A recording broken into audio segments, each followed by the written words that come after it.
네, 안녕하십니까. 지금부터 2021년 육체화 일생활균형 확산을 위한 인식개선 교육을 시작하겠습니다. 안녕하십니까. 인식개선 교육 사회를 맡은 경기경영자총협회 최진혁 팀장입니다. 먼저 바쁘신 가운데에도 금일 교육에 참여해주신 발제자분들을 비롯하여 시청해주시는 모든 분들께 감사의 말씀 드립니다. 금일 교육은 변화하는 노동 정책과 노동 문화에 필요한 기업의 대응 방안과 지속 성장 가능한 조직 문화 구축을 위해 일생활균형 문화 정착의 필요성을 알리고자 온라인 교육을 개최하게 되었습니다. 그럼 교육 시작에 앞서 금일 교육 진행 순서를 말씀드리겠습니다. 첫 번째 주제로는 노무법인 마로의 신영지 공인노무사님께서 모두가 행복한 직장을 위한 일생활균형 실천 방법에 대한 발표를 해주시겠습니다. 이후 약 10분의 휴식 시간을 가진 뒤 경기 노무법인의 정예지 공인노무사님께서 일생활균형 문화 정착을 위한 변화하는 노동관계법에 대해 발표를 해주시겠습니다. 그럼 지금부터 식순에 따라 2021년 6차 일생활균형 확산을 위한 인식개선 교육을 시작하겠습니다. 노무법인 마로의 신영지 공인노무사님께서 모두가 행복한 직장을 위한 일생활균형 실천 방법에 대한 발제를 해주시겠습니다. 네, 안녕하세요. 저는 오늘 모두가 행복한 직장을 위한 일생활균형 실천 방법을 강의할 신영지 노무사입니다. 반갑습니다.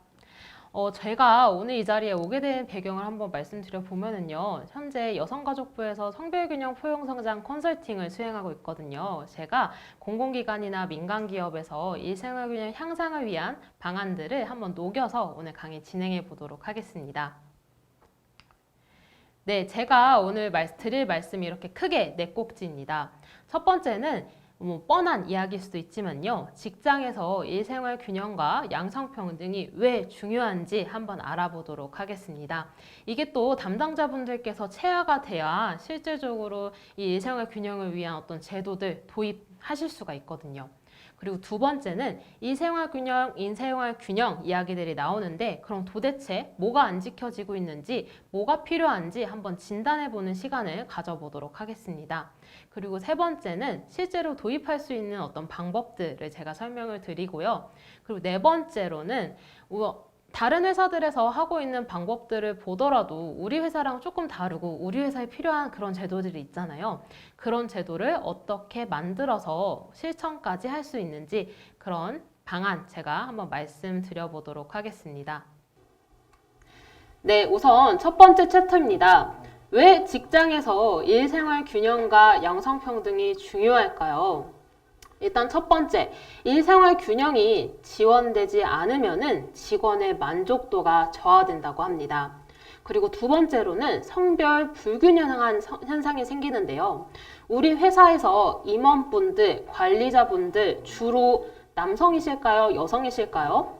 이렇게 인력 구성이 불균형하게 되면은 결과적으로는 기업의 경쟁력까지 약화가 됩니다. 그래서 제가 오늘 제목을 모두가 행복한 직장 생활이 아니라 기업의 입장에서도 일생활 균형이 참 중요하다라는 측면에서 직장으로 그렇게 선택을 했습니다. 자, 그럼 좀 더 깊게 들어가 보도록 하겠습니다. 제가 몇 가지 이제 논문들을 조금 읽어서 와봤는데요. 일단 일생활 균형이 증진이 되면은 직무 만족도가 증가된다고 합니다. 여기서 말하는 직무 만족도란 아무래도 일을 할 때 느끼는 보람이라든지 직무에 대해서 느끼는 긍정적인 태도를 의미하죠. 그럼 직무 만족도가 높아지면은 어떤 결과가 있느냐? 구성원들의 의직 의도가 낮아진다고 합니다. 그래서 인재 유출을 방지할 수가 있습니다. 제가 보니까 어떤 회사를 얘기를 들어보니까요. 일주일에 한 번씩 채용을 한다고 하더라고요. 인사 담당자 여러분들 채용하는 거 진짜 힘들고 번거로우시잖아요. 그런데 일생활 균형이 이루어지게 되면은 우리 구성원들이 떠나지 않게 되고 이제 핵심 인력들을 보유하게 되고 채용에 대한 번거로운 절차들도 줄일 수 있는 그런 포인트가 될 수가 있습니다. 그럼 다음 두 번째 이야기입니다. 아까 우리 처음에 봤던 그 그래프에서 성별 불균형을 야기된다고 말씀을 드렸잖아요. 그 데이터를 제가 한번 가지고 와봤습니다. 우리나라 그 여성과 남성의 경제활동 참가율에 대해서 통계청 자료를 보게 되면은요. 그 오른쪽 그래프를 보시면은 성별, 연령별 경제활동 참가율입니다. 이제 주황색은 여성이고 파란색은 남성의 경제활동 참가율 곡선인데요. 그 빨간색 네모에서 보시다시피 여성분들이 30대 이상 되는 시점부터 그 경제활동 참가율이 급격하게 하락을 하게 됩니다.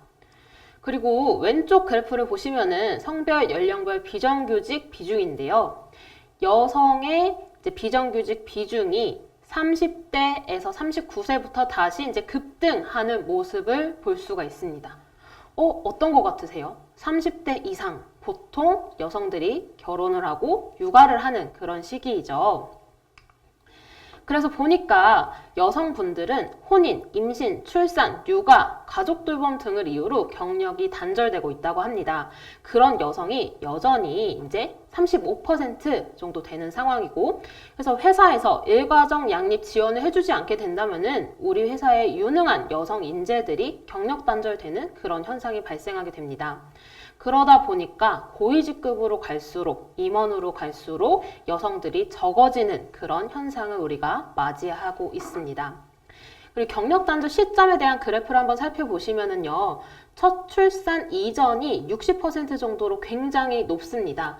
어떻게 보면은 출산 전후 휴가부터 제대로 보장되지 않고 있는 회사가 많다는 점일 수도 있는데요. 우리 회사는 어떨까요? 한번 체크해 보시면 좋을 것 같습니다.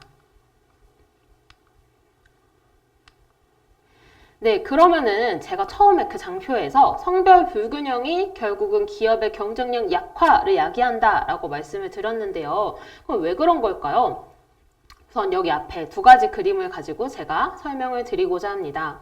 그래서 오른쪽에 나와 있는 그림을 보시면은요, 우리금융경제연구소에서 2020년대 트렌드를 꼽았습니다. 이 7가지 중에 네 번째, 슈코노미 2.0이라는 말인데요.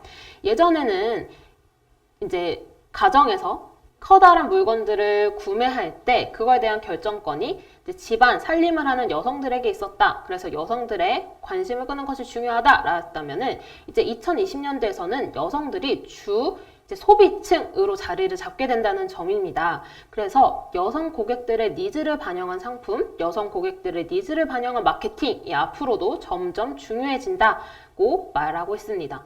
근데 우리 회사에서 여성 인력이 없다면은 그러한 트렌드를 캐치할 수 있을까요? 아무래도 좀 어렵겠죠. 그렇기 때문에 일가정 양립에 대한 지원은 성별 균형적인 조직을 만들어내고 이거는 결과적으로 기업의 경쟁력과 연결이 된다라는 점 말씀드리고 싶었습니다.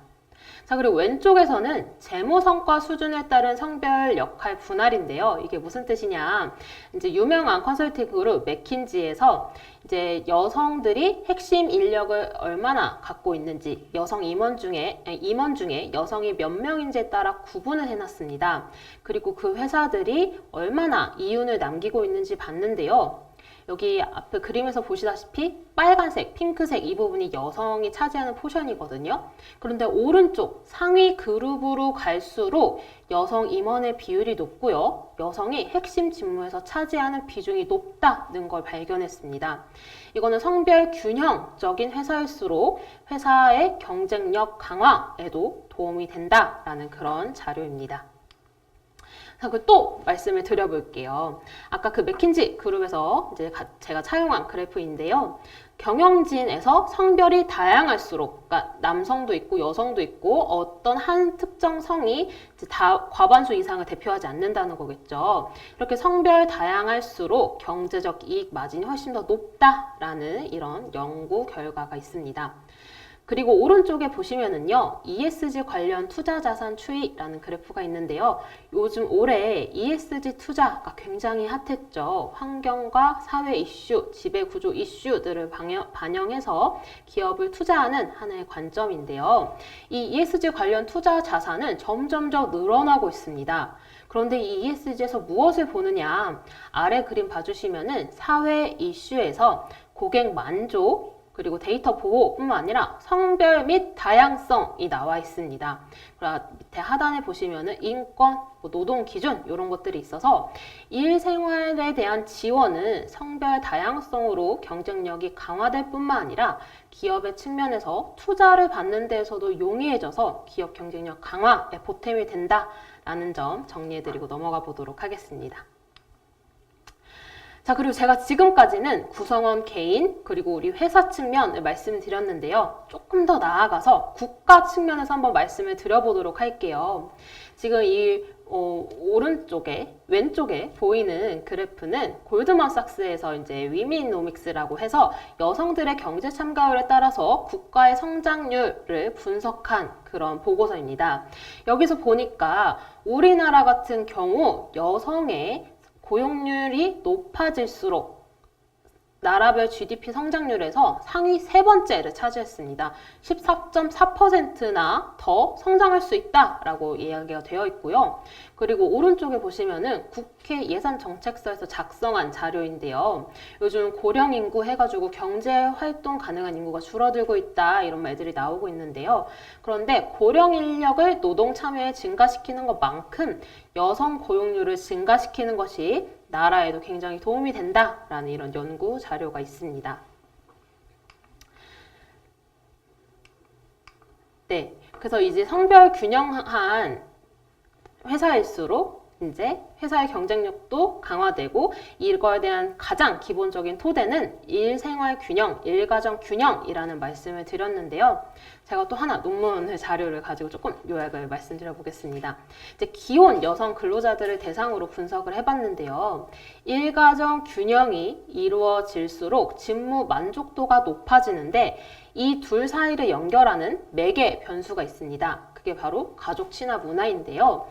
이게 문화적으로 우리 회사에서 제도뿐만 아니라 문화적으로 이걸 뒷받침해 줄 때 이 트라이앵글이 완성된다는 겁니다. 즉 일생활 균형과 직무 만족이 연결될 때는 단순히 제도적인 것만 지원할 뿐만 아니라 문화적으로도 이런 일생활 균형을 뒷받침할 때서야 비로소 직무 만족까지 연결된다 이런 내용입니다. 자, 그래서 제가 오늘 뒷단에서 이제 두 번째, 세 번째 챕터에서 말씀드리겠지만 요즘 법이 굉장히 일생활 친화적으로 변경이 됐습니다. 그래서 법 내용대로 취업규칙 개정하시는 데만 해도 굉장히 바쁘실 텐데요. 근데 이 제도가 어떻게 하면 잘 안착될지 고민해보고 그런 문화를 만드는 것이 우리 인사팀의 역할이지 않을까 싶습니다.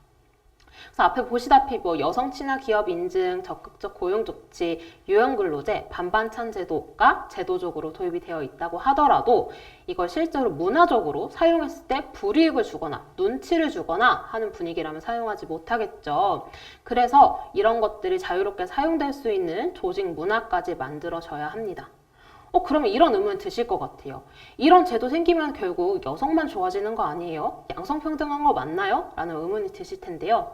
이제 또 제가 연구 자료를 보니까 여성 친화적 조직 문화 수준이 높아질수록 남성 근로자들도 조직에 대한 유효성과 주관적 안정감도 높은 것으로 나타났습니다.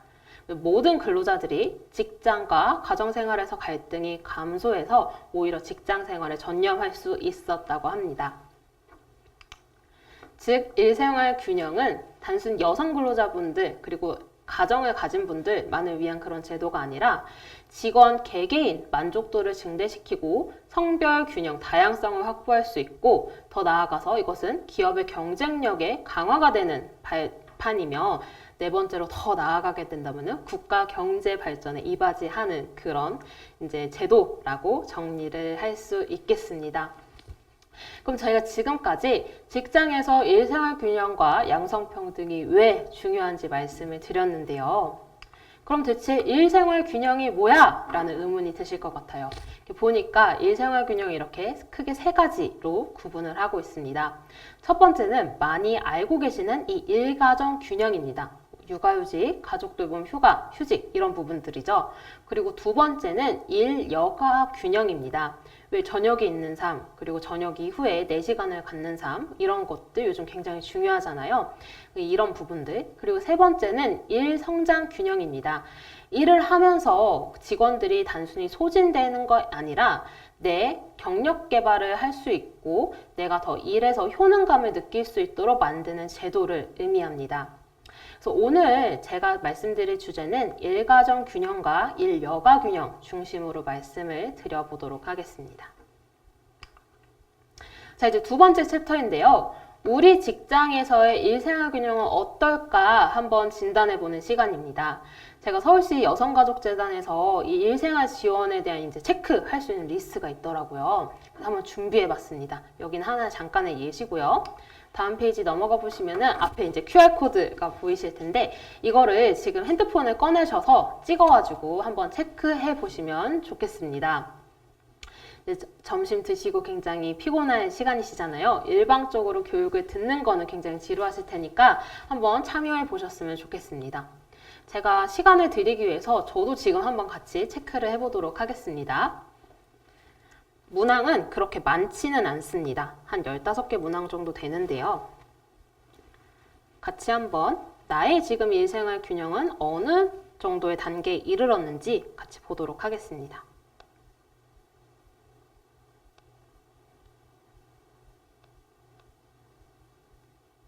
참고로 예에 체크할수록 일상의 균형이 잘 안 이루어지고 있다는 뜻인데요. 나는 어디에 예를 체크하고 있는지 한번 눈여겨보시면 좋을 것 같습니다.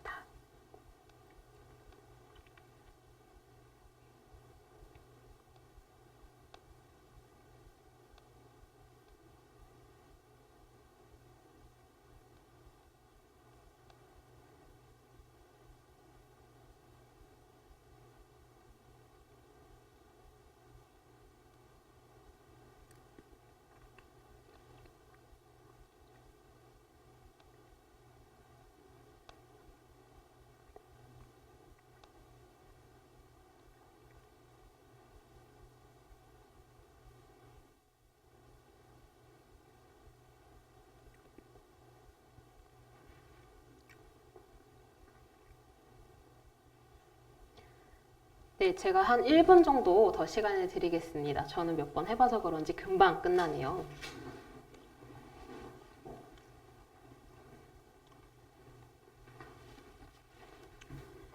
지금 여기서 나온 예라고 체크한 항목이 있다면은 그게 우리 조직에서 개선해야 될 문제라고 생각해 주시면 되겠습니다. 이게 유튜브 라이브 강의라고 들어서 저는 약간 채팅창으로 소통하고 이럴 줄 알았는데 만약 가능하시면은 채팅창에다가 뭐 어디가 이제 부족한지 이런 것도 서로 공유해 주시고 대화 나누면 좋을 것 같습니다. 네, 그러면은 우리가 일생활 균형 어느 정도인지 진단을 해봤는데요. 어떠신가요? 마음이 좀 뿌듯하신가요? 아니면 좀 처참하신가요? 저는 개인적으로 조금 힘드네요. 예가 굉장히 많았습니다. 저의 일생활 균형은 어디로 갔을지. 자, 그래도 어떻게 하면 실천할 수 있을지 이 구체적인 내용들 한번 보도록 하겠습니다. 첫 번째는 근로시간입니다. 아무래도 장시간 근로가 이루어지게 된다면은 일가정 균형도 그렇고 일여가 균형도 이루어지지 않겠죠. 많이들 알고 계시겠지만 이 장시간 근로를 돈으로 보상하는 것 말고 휴가로 보상하는 방안을 우리가 한번 도입을 해볼 수 있습니다. 이름하여 보상휴가 제도인데요. 근로기준법 57조에 명시되어 있습니다. 아, 노동법 이야기는 다음에 하는 거 아니었나요? 네, 맞습니다. 오늘 법 얘기 거의 안 할 겁니다. 그리고 제가 이 이야기를 가지고 온 이유는 제가 보니까 대부분의 사업장에서 우리 보상휴가 하고 있어요 라고 하지만 실질적으로는 보상휴가가 아닌 경우가 많더라고요. 예를 들면 연장근로, 야간근로, 휴일근로는 1.5배 가산해서 지급해야 되죠. 임금을 지급할 때. 이때 휴가도 마찬가지로 1.5배 가산해서 지급하셔야 합니다. 그래서 만약 토요일 날 원래 쉬는 날인데 출근해서 근무를 했다, 4시간 근무를 했다라고 하면은 평일에 4시간을 쉬는 것이 아니라 1.5배 가산된 6시간 휴가를 주셔야 합니다. 그리고 앞에 그림에서 보이시는 것과 같이 보상휴가제 서면 합의서를 작성하셔야 되고요. 이때 본 협정에 따라서 임금 청구권이 배제된다라고 많이들 명시하시는데 실제로 그렇다 하더라도 임금 청구권은 살아 있습니다. 그래서 보상휴가제 합의를 하시게 되면은 가급적이면은 휴가를 사용해서 임금 청구권이 나오지 않고 그리고 충분한 휴식을 직원들이 취할 수 있도록 관리하시는 게 필요할 것 같습니다. 그리고 보상휴가제 관련해서 꼭 1.5배 휴가를 주시지 않으셔도 되고요. 1배는 휴가, 그리고 0.5만큼은 임금으로 지급하는 등으로 운영하셔도 됩니다. 그럼 이런 세부적인 사항들은 이제 보상휴가제 서면 합의서에 담겨 있어야 합니다. 포인트는 휴가도 1.5배로 지급하셔야 된다. 이 말입니다. 자, 그리고 두 번째는 장시간 근로를 조금 줄일 수 있는 유연근무제에 대해서 알아보도록 하겠습니다. 유연근무제는 근데 장시간 근로를 줄일 뿐만 아니라 직원들한테 내가 시간을 사용할 수 있는 자율권을 부여함으로써 그것만으로도 이제 만족도가 높아지는 게 있더라고요. 근데 이 유연근무제에는 대표적으로 요 세 가지 유형들이 있는데요. 한번 말씀드려 보도록 하겠습니다. 첫 번째는 자율형 시차 출퇴근제입니다. 그래서 우리는 오전 8시부터 오후 10시 사이에 본인이 희망하는 시간에 시업을 하고 그러니까 출근을 하고 퇴근을 하세요. 그리고 1일에 10시간까지, 최대 10시간까지 근무가 가능합니다. 라고 설정을 해놓는다면은 8시에 출근해서 10시에 딱 퇴근을 해도 되고 자기 마음대로 출퇴근 시간을 선정하는 그런 제도입니다. 아무래도 이런 제도는 협업이 거의 이루어지지 않는 개인 업무가 많은 곳에서 활용도가 높을 수 있습니다. 그리고 두 번째는 선택형 시차 출퇴근제입니다. 선택형 시차 출퇴근제는 출근이 가능한 시간 범위랑 출퇴근 시간 간격을 정하는 겁니다. 그러니까 예를 들어서 우리 회사가 9시에서 6시까지 근무가 정상적, 일반적인 근무 형태라면은 30분 단위로 이제 8시 반 출근 혹은 9시 반 출근 이런 식으로 설정할 수 있게 하는 제도입니다. 그리고 이거에 대한 변형으로 이제 출퇴근 시간에 대한 거를 근로자들이 자율적으로 설정할 수 있다 보니까 아까 협업이 조금 어렵다고 말씀을 드렸잖아요. 그런데 협업이 필요한 사업장에서는 예를 들면 10시부터 우리 3시까지는 무조건 근무하셔야 됩니다. 라고 의무근로 시간대를 설정해서 그때만큼은 모두가 다 출근해서 일을 할 수 있도록 지정하는 것도 가능합니다. 그리고 세 번째는 고정형 시차 출퇴근제입니다. 이거는 사용자가 아예 유형을 전에 정해줘서 거기서 선택을 해서 출퇴근을 하라고 지정해주는 제도입니다.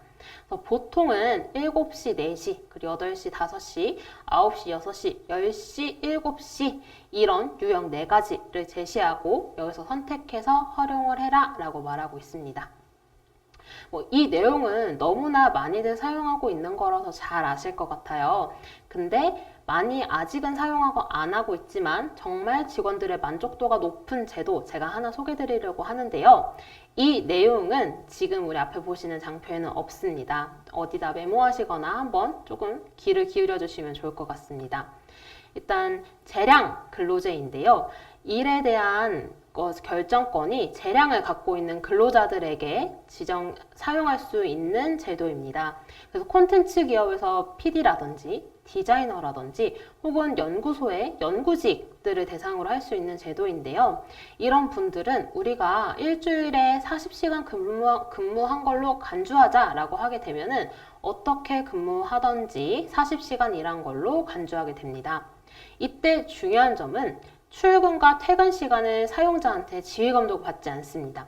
이 시차 출퇴근제는 그래도 어쨌든 출근했으면 출근했다라고 어디다가 인증을 해야 되고 퇴근할 땐 퇴근했다라고 기록을 남겨야 되는데 재량형 같은 경우는 그렇지 않아야 합니다. 그러니까 내가 재량적으로 근무를 할 수 있는 근로자다 보니까 출퇴근 시간도 마음대로 할 수 있고 이거에 대해서 감독을 받지 않는 거거든요. 그래서 제가 보다 보니까 연구소에서 이제 연구를 하시는 분들 같은 경우 이 제도를 활용할 때 굉장히 만족도가 높은 것을 실제로 이제 확인했습니다. 그런데 이제 아무래도 이거를 도입할 때 도입하고 운영하려는 사용자의 입장에서는 이렇게 되면은 가장 기본적인 근태가 안 지켜지는 것 아니야? 라는 우려를 많이 하시게 되는데요. 제가 그 기업을 이제 연구를 했었거든요. 그 연구하면서 어떻게 도입되는지 보고 그 도입돼서 운영되는 현황을 살펴보니까요. 기본적으로 같이 일하는 어떤 행정직 그런 분들은 이제 선택적 근무 시간제 해갖고 10시에서 3시까지는 의무근로 시간대가 있어서 연구직 분들도 기본적으로는 9시에서 6시, 10시에서 3시에는 크게 벗어나지 않게 연구 활동을 하고 있는 것으로 확인이 되었습니다. 그런데 왜 만족도가 높았을까요? 제가 보니까 이제 자녀가 있는 분들은 뭐 유치원에서라던가 학교에서라던가 갑자기 불려나가는 경우들이 생기잖아요. 아이가 아프거나. 그런데 이때 일반적인 경우에는 이제 주변 동료들 그리고 회사 분들한테 뭐 연차를 사용하거나 조금 배려를 구하거나 라는 식으로 해야 되는데 재량 근무를 사용하게 되면은 그런 부분을 전혀 신경 쓰지 않고 그냥 잠깐 나갔다가 와도 되고 내가 해야 될 업무들을 기한데 마무리만 하면은 가능하기 때문에 이런 부분에서 굉장히 만족도가 높았던 제도였습니다. 일하는 방식의 다양성 제고라는 측면에서 유연근무제로 선택적 출퇴근제 유형 3가지 말씀드렸고 덤으로 재량 출퇴근제도 설명을 드려봤습니다. 자, 근데요, 우리가 또 양성평등한 일생활 균형 실천 방법이잖아요. 제가 보니까 이 유연근무제를 활용하는데 남성과 여성의 차이가 뚜렷하게 드러나더라고요. 이제 이 밑에 하단에서 보이시는 출처에서도 나와 있는 내용인데요. 여성분들 같은 경우는 유연근무제를 사용할 때 취업 중단의 위기, 경력 단절이죠. 그거를 극복하고 일과 자녀를 양육할 수 있게 해주는 전략적 선택임과 동시에 직장 내 불이익을 감수하게 하는 그런 요인이 있다고 합니다. 그래서 여성분들은 유연근무제를 많이 사용하는데요. 남성분들은 직장 내 불이익 문제에 민감하기 때문에 유연근무제를 거의 사용 안 하신다고 합니다. 제가 그 아까 말씀드렸던 연구했다고 말씀드렸잖아요. 그 22개 연구소를 제가 이제 분석을 해본 바 이제 정규직 남성 정규직 여성 중에서는 정규직 여성 월등히 유연근무제를 많이 쓰는 경향이 있었고요. 그리고 비정규직 여성, 비정규직 남성에서는 정규직보다는 비정규직이 유연근무제를 많이 사용하지 못하고 있었고, 그런데 정말 재미나게도 비정규직 남성분들이 가장 유연근무제를 활용하지 못하고 있다는 걸 확인을 했습니다. 자, 그러면은 우리가 내부적으로 시차 출퇴근제, 선택적 근무시간제 하고 있을 수 있습니다. 근데 이게 양성평등한 제도로까지 나아가려면은 남성과 여성의 차이 없이 고르게 사용하고 있나 한 번쯤 점검해 보실 필요가 있다고 보입니다. 그래서 좀 앞에 제가 분석을 하실 수 있는 툴을 준비해 봤는데요. 조금 복잡하죠? 근데 어렵지 않습니다. 자, 정규직, 그리고 비정규직, 그리고 이제 위에는 남성, 여성 이렇게 2x2 이제 표입니다. 보시면은 전체 정규직 남성 인원 중에 유연근무제 사용하는 사람 몇 명인지 뭐 10명 중에 우리가 8명 사용하고 있다. 그러면은 정규직 남성 중에 80%가 사용을 하고 있는 겁니다.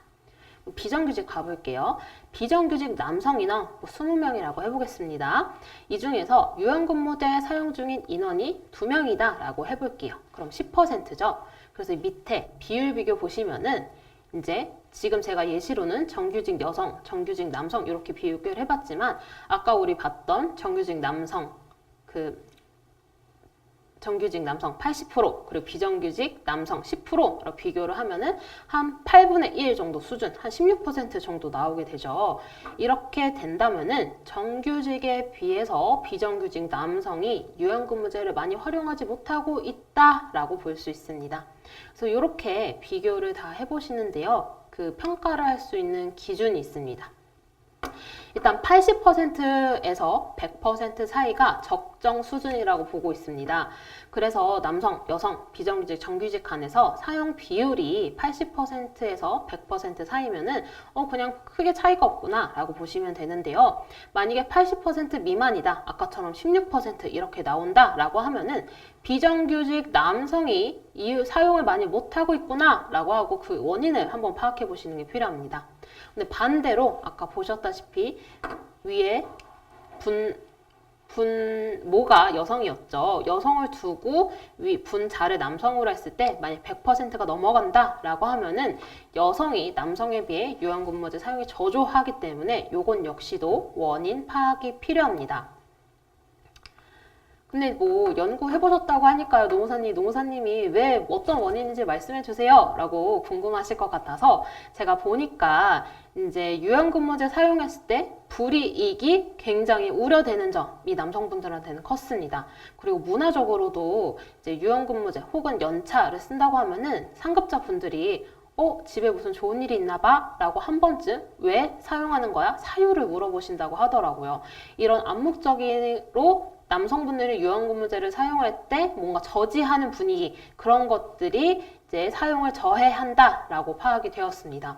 그러면은 우리 인사팀에서는 이런 것들을 어떻게 개선하면 좋을까요? 제가 3가지 방법을 한번 준비를 해왔는데요. 첫 번째는 그 서면합의서의 명문화하는 겁니다. 우리가 유형근무제를 도입할 때 근로자 대표와 서면합의가 필요하거든요. 근데 이때 이제 법에서 필수적으로 명시되어 있는 내용은 아닙니다. 그러나 유형근무제 사용으로 인해서 평가와 승진의 불이익을 금지한다 라는 식으로 한 번쯤 노사합의서의 명문화하는 것이 필요합니다. 그리고 두 번째는요, 이건 조금 더 이제 선진적인 제도라고 저는 생각을 하는데요. 보통 유형근무제를 본인이 신청하면 사용할 수 있는 게 아니라 상급자의 결재가 필요하잖아요. 그래서 상급자가 하급자의 유형근무제를 합리적인 이유 없이 불승인하는 경우 직장 내 괴롭힘의 하나의 유형으로 지정해서 하급자가 직장 내 괴롭힘으로 신고할 수 있도록 하는 것도 이제 고려해 보실 수 있는 방안입니다. 실제로 뭐 이렇게 되면은 직장 괴롭힘 신고 너무 들어와서 이제 힘든 것 아니에요? 라고 하실 수도 있지만 일단 이렇게 취업규칙을 개정을 하면서 관리자분들한테 안내하고 직원분들한테 안내해서 유형근무제 활용을 독려하는 것이 목적입니다. 그리고 3번째는 아예 전체 직원들을 대상으로 신청을 받는 것은 아니고 만약에 유형근무제를 활용한다면 언제쯤 어떤 유형근무제를 활용하고 싶습니까? 라고 수요조사를 해보는 것도 좋습니다. 이렇게 한번 수요조사를 통해서 내가 사용할 수 있구나 라는 인식을 한번 갖게 되고 내가 원하는 유형근무제를 한번 체크해 봄으로써 조금 더 유형근무제 사용에서 거리감이 가까워지게 되거든요. 그래서 또 유형근무제를 많은 구성원들이 사용하게 되면은 자연스럽게 사실 불이익을 주기가 어려워집니다. 그래서 유형근무제가 조금 더 가까이 다가올 수 있도록 수요조사라든지 그리고 신청서의 어떤 틀을 낮추는 것도 방법일 수가 있습니다. 그럼 이제 다음으로 장시간 근로 방지를 위한 제도 저에게 3가지 한번 말씀드려 볼게요.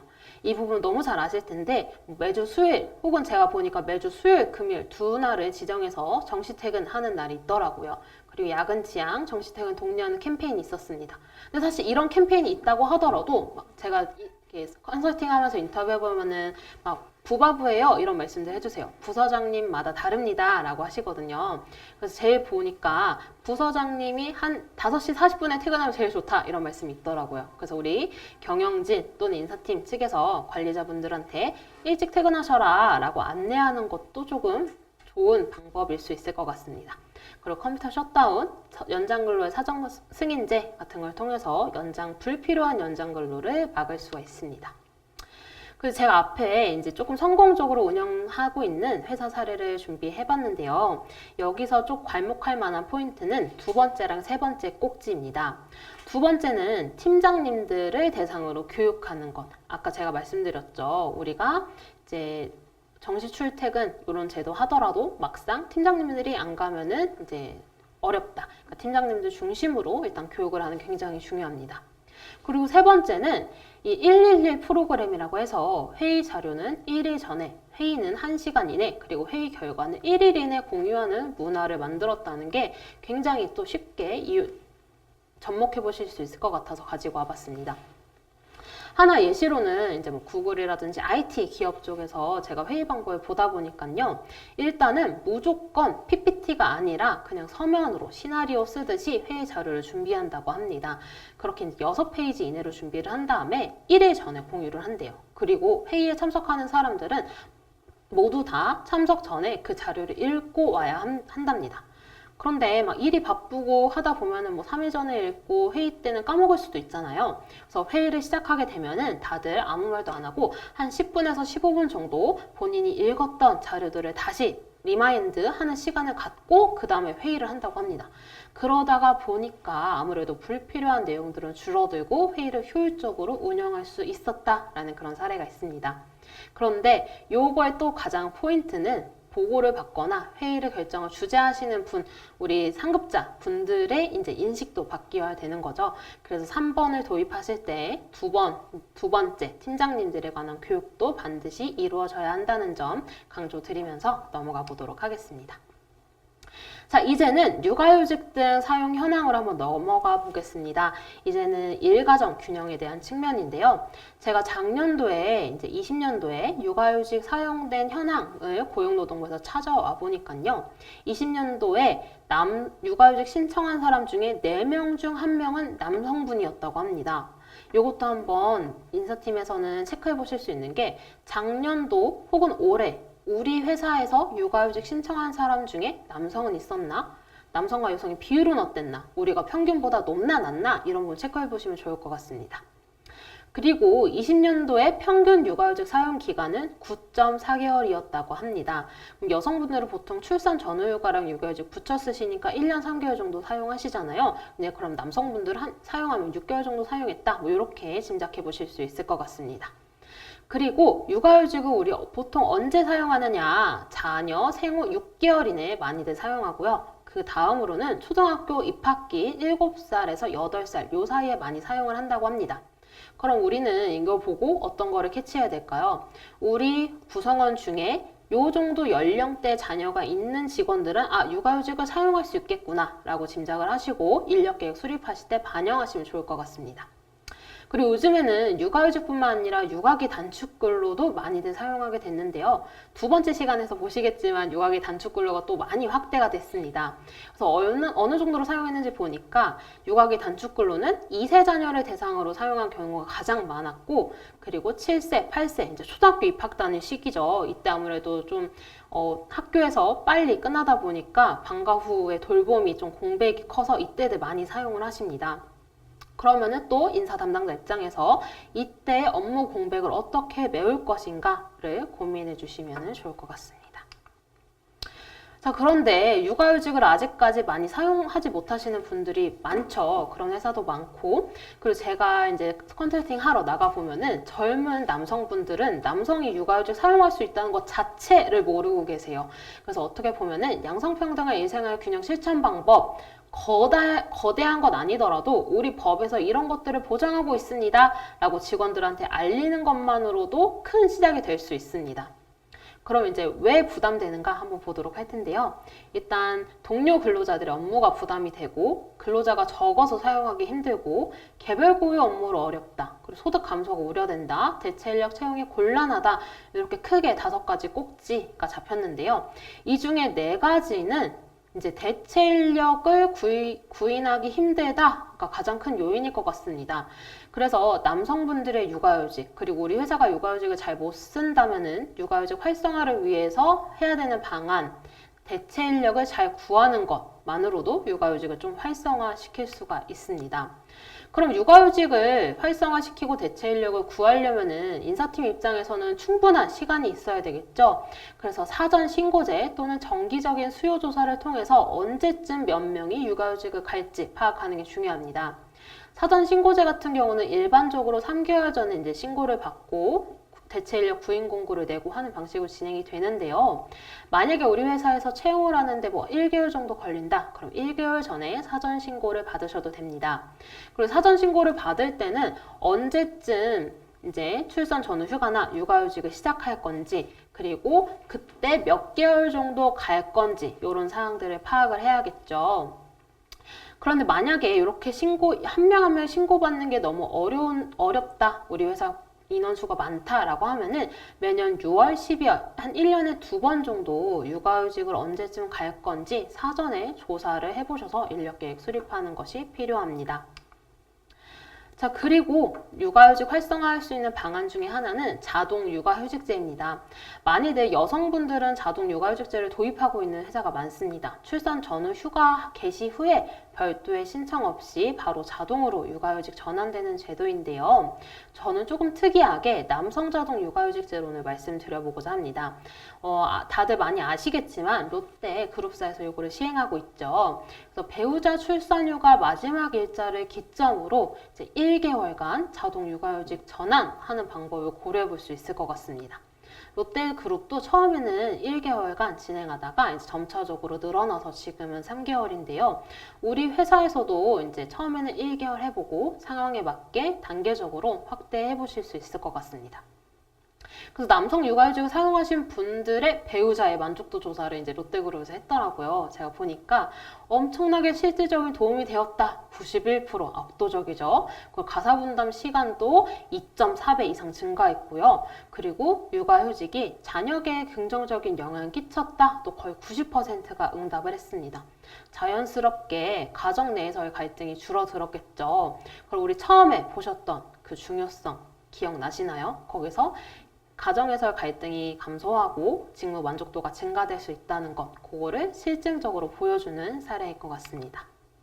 그 다음으로는 이제 외부 교육 방안입니다. 우리 회사에서는 막 육아휴직 그리고 자동으로 하는 것도 힘들고 대체인력 구하는 것도 너무 힘들어요 하신다면은 그거 외에 이제 또 방법이 있습니다.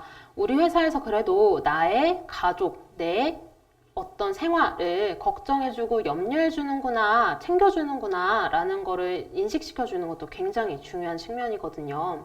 근데 이 출산, 양육이라는 게 한 개인에 있어서 굉장히 생애에 있어 큰 변곡점이잖아요. 그래서 막 챙겨야 되는 것도 많고 모르는 것도 많은데 이런 식으로 모성보호제도라든지 출산 전후 건강관리라든지 꼭 알아야 되는 내용들을 이제 외부 교육을 연계시켜줘서 소개하는 것만으로도 근로자들로 하여금 소속감을 느끼게 할 수 있습니다.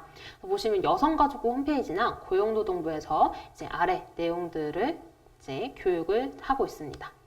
그런데 우리 회사는 조금 더 여력이 된다라고 하시면은 이제 롯데그룹에서는 데디스쿨이라고 해서 아빠들한테 아이한테 우유를 어떻게 줘야 되는지, 아이와 어떻게 교감해야 되는지 이런 내용들을 실제로 교육하고 있는 사례도 있습니다. 자, 그리고 사실 육아휴직을 사용할 때 개인의 입장에서 꺼려지는 거는 육아휴직 사용하고 나서 이제 불이익을 겪을까봐 그 이유잖아요. 그러면 어떻게 육아휴직 간 사람들을 인사관리 통해서 불이익을 안 겪게 할 것인가? 이것도 우리의 과제라고 생각이 듭니다. 제가 평가와 승진 부분 한번 준비해와 봤는데요. 평가 먼저 살펴보도록 하겠습니다. 이제 공정성 체크리스트라고 해서 한 7가지 문항이 있죠. 첫 번째는 모든 근로자 그리고 육아휴직을 다녀온 대상이 동일한 평가 제도를 적용을 받는지 한번 체크해 보시면 좋을 것 같고요. 그리고 우리 회사에서 출산휴가나 육아휴직이 평가 결과에 영향을 미치는가 한번 보시면 좋을 것 같습니다. 제가 이제 컨설팅했던 어떤 회사에서는 실제로 그 평가를 할 때 연장 근로가 들어가진 않습니다. 그런데 이제 임원진 분들께서는 출퇴근 기록 보고 이 근로자 연장 근로 많이 했네. 우리 회사의 공헌도가 높구나 하면서 정성적인 것에 이제 점수를 더 많이 주는 회사도 있었거든요. 그러니까 우리 회사도 제도적으로는 그렇지 않지만 암묵적으로 이런 문화들이 있는지 한번 파악해 보면 좋을 것 같습니다. 그 뒤에 내용들을 한번 체크해 보시고 넘어가 보도록 할게요. 자, 그런데 이 평가가 우리가 제도적으로 막 불이익하게 할 거야 라고 해서 불이익해지는 게 아니라 아무래도 공백 기간이 있다 보니까 배려하지 않고 고려하지 않으면 자연스럽게 조금 불이익하게 평가되는 부분이 있습니다. 그래서 제가 불이익하게 평가받지 않는 대표적인 3가지 방법 준비를 해왔는데요. 첫 번째는 휴직 직전에 평가를 실시하는 겁니다. 장점으로는 실제 근무한 내용을 바탕으로 평가를 받을 수 있다 보니까 아무래도 좀 수용도가 높을 수가 있습니다.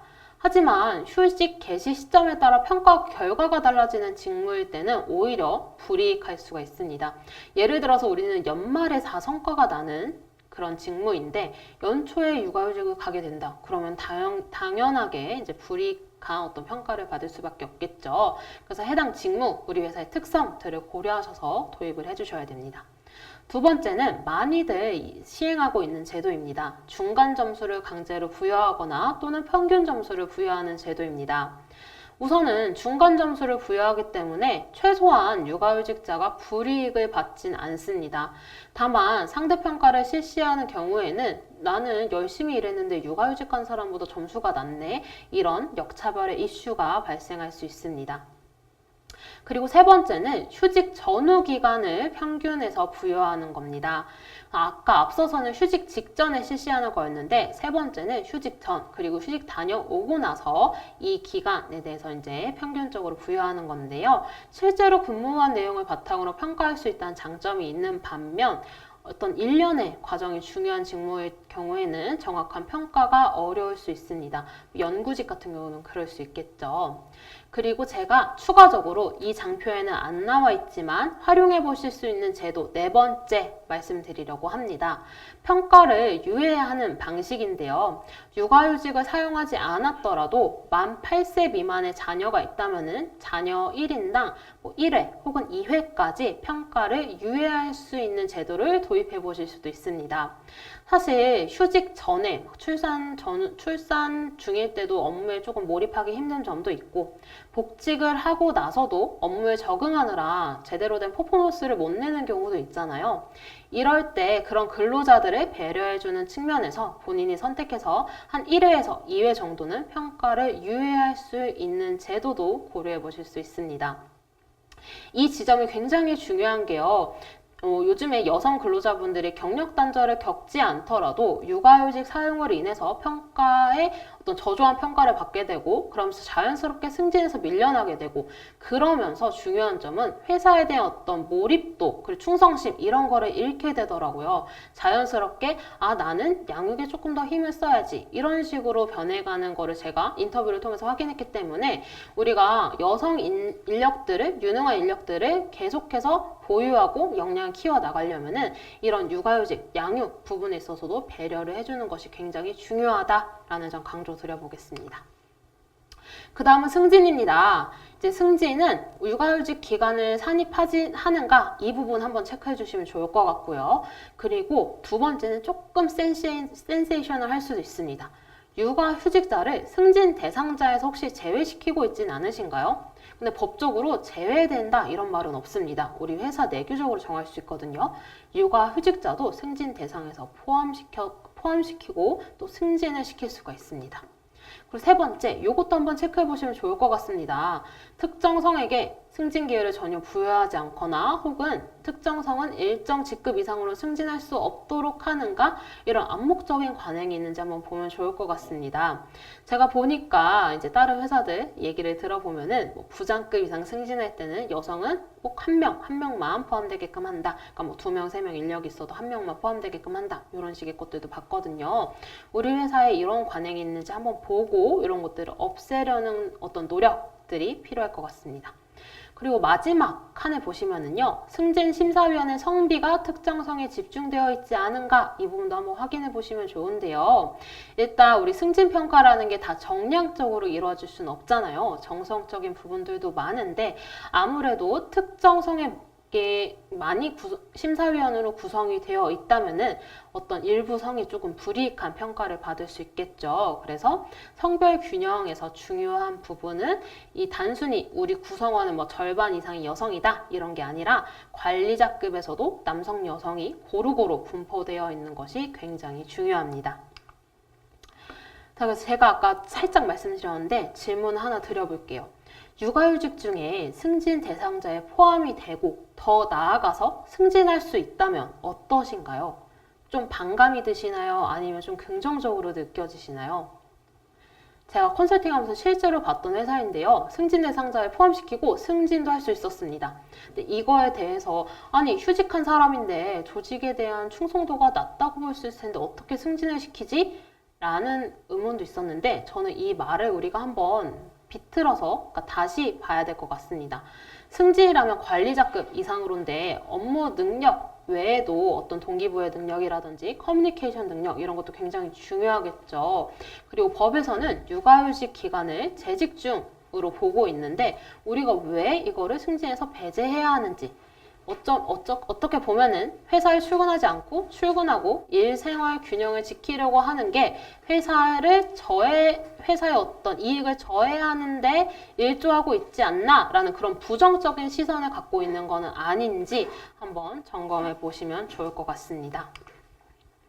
자, 그리고 육아휴직 활성화를 위해서 대체 인력 활용하는 게 중요하다라고 말씀을 드렸잖아요. 이제 고용노동부 고용센터에서는 이렇게 대체 인력에 대한 활용 지원금도 지원하고 있으니까 한번 활용해 보시면 좋을 것 같습니다. 그 다음으로는 이제 유지 방안인데요. 뭐 어떤 인식 개선 캠페인 이런 부분입니다. 장기 휴직자가 업무를 복귀했을 때 어떤 부분이 어려운지 보니까요. 일단 아이 등하원 때문에 정시 출퇴근해야 되는데 눈치가 보인다. 그리고 휴직 기간 동안 시스템이 많이 바뀌었는데 알려주는 사람이 없었다. 뭐 이런 내용들입니다. 그래서 제가 앞에서는 뭐 대체 인력 구하고 평가제도 바꾸세요, 승진제도 바꾸세요 말씀을 드렸지만 사실 이렇게 제도적으로 규율되지 않는 부분들, 이런 정말 피부로 와닿는 부분들만 인식이 바뀌더라도 이제 육아휴직 등 활용하는 데 있어도 장애물을 낮추고 사용하고 나서도 계속해서 이제 핵심 인재로 우리 회사에 보유할 수 있는 그런 문화가 자리 잡힐 수 있습니다. 그래서 비상근무 등 예상치 못한 일이 생겨서 연장근로를 해야 되는데 아이를 봐줄 곳이 없어서 힘들었다. 이런 부분에 있어서는 우리 회사 근처에 직장 어린이집 같은 거를 이제 안내해 주는 것도 방법일 수 있고요.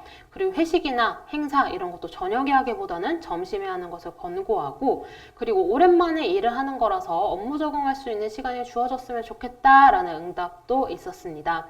제가 실제로 인터뷰를 해보니까요, 이게 또 큰 건 아니었어요. 한 3일 정도 나에게 일을 부여하지 않고 그동안 있었던 일들을 확인할 수 있는 시간을 준다면은 더 잘할 수 있을 텐데, 복직하기도 전에 이메일로 업무가 이제 주어지고 이런 것들이 되게 부담스러웠다, 이런 의견들이 있었습니다.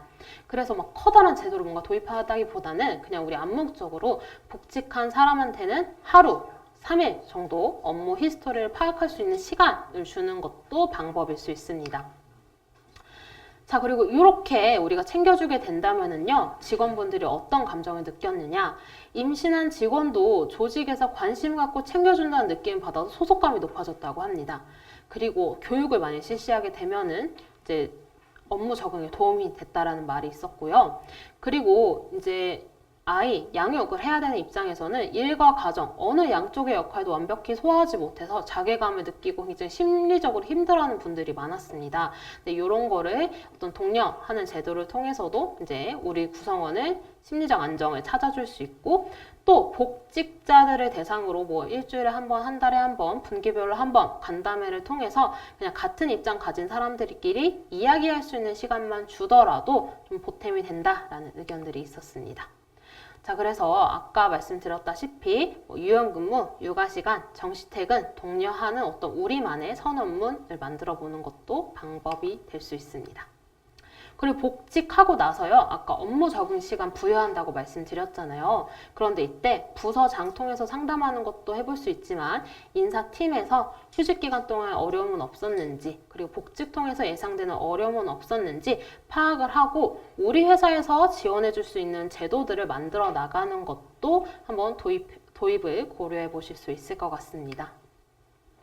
자, 이제 직장 내 괴롭힘과 성희롱 예방 부분인데요. 제가 오늘 양을 되게 많이 준비했나 봐요. 시간이 얼마 없는데 분량은 되게 많네요. 이 부분은 아마 뒷단에서도 얘기가 나올 테니까 그냥 핵심만 짚어보도록 하겠습니다. 일단 직장인 3명 중에 2명은 괴롭힘 당한 적이 있다고 하고, 이제 근로자들 중에 100명 중에 8명은 성희롱을 경험해봤다고 합니다. 근데 이렇게 괴롭힘과 성희롱을 겪게 되면은 조직에 대한 실망감이 커져서 회사를 떠나는 분들이 많습니다. 그래서 이런 것들을 예방하고 잘 처리하는 게 중요한데요. 그럼 회사 입장에서 어떤 제도를 해보는 게 좋으냐? 1년에 한 번쯤 이렇게 실태 파악을 위한 점검 사항이라고 해서 익명의 설문조사를 해보는 것이 좋습니다. 그래서 여기서 만약에 나의 업무 능력이나 성과를 인정하지 않거나 조롱했다라는 응답이 많았다면은 우리가 조직 문화 개선 캠페인 같은 거 할 때 뭐 하루에 한 번씩 동료를 칭찬해 주세요, 뭐 조롱을 하지 맙시다, 이런 식으로 어떤 선언문들을 만들어 낼 수도 있습니다. 자, 그럼 이제 마지막 챕터입니다. 아까 제가 막 다양한 제도들, 다른 회사 이야기들 말씀을 드렸는데요. 그래서 결과적으로 우리 회사에서 적용할 수 있는 건 뭘까? 우리 회사에서 필요한 방법은 뭘까?라는 게 궁금하실 거예요. 그래서 이런 네 가지 한번 체크해 보시면 좋을 것 같습니다.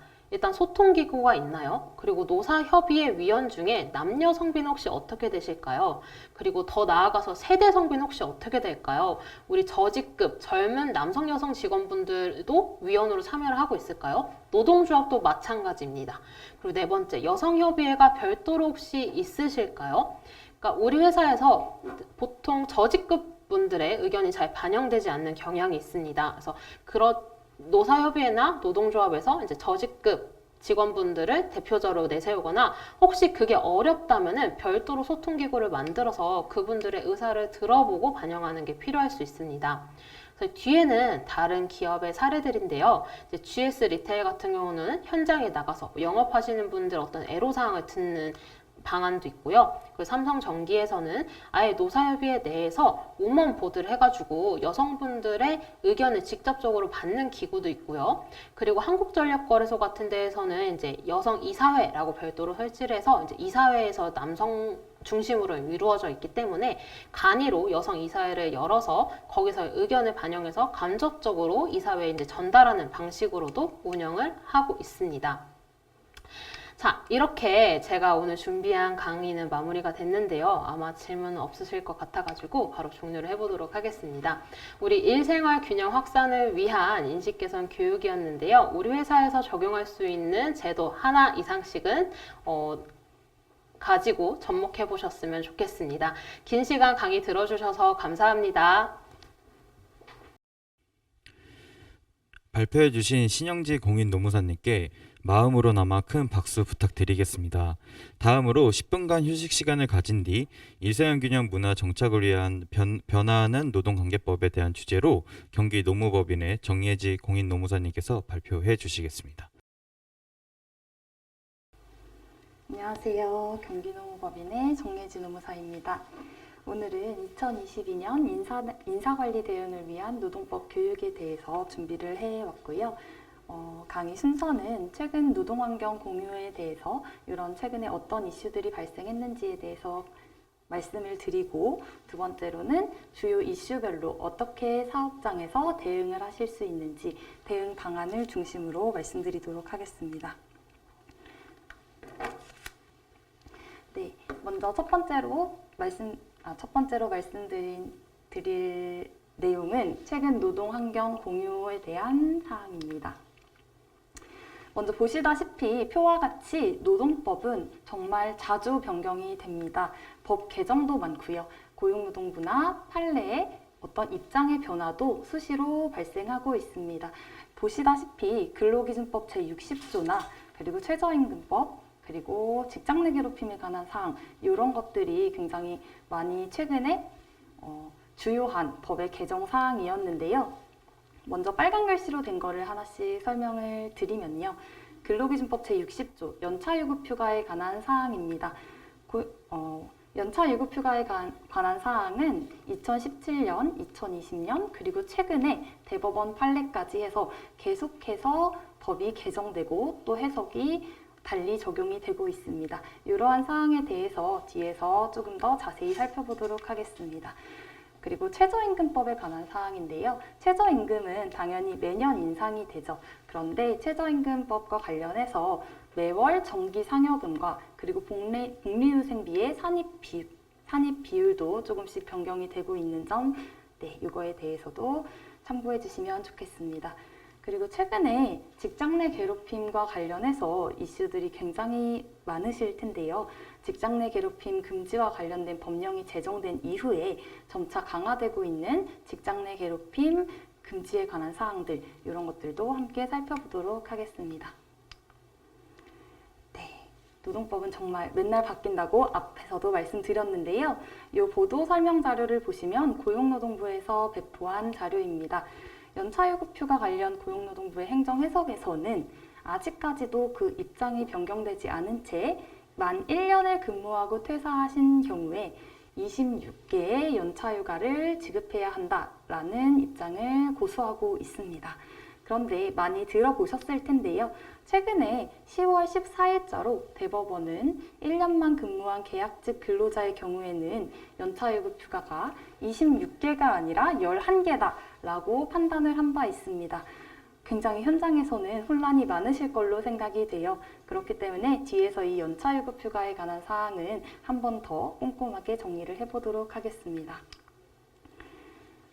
네, 그리고 2022년 내년 그리고 약 한 달이 안 남았죠. 2022년부터는 5인 이상의 사업장에서도 모두 52시간제와 공휴일 유급휴일화가 적용됩니다.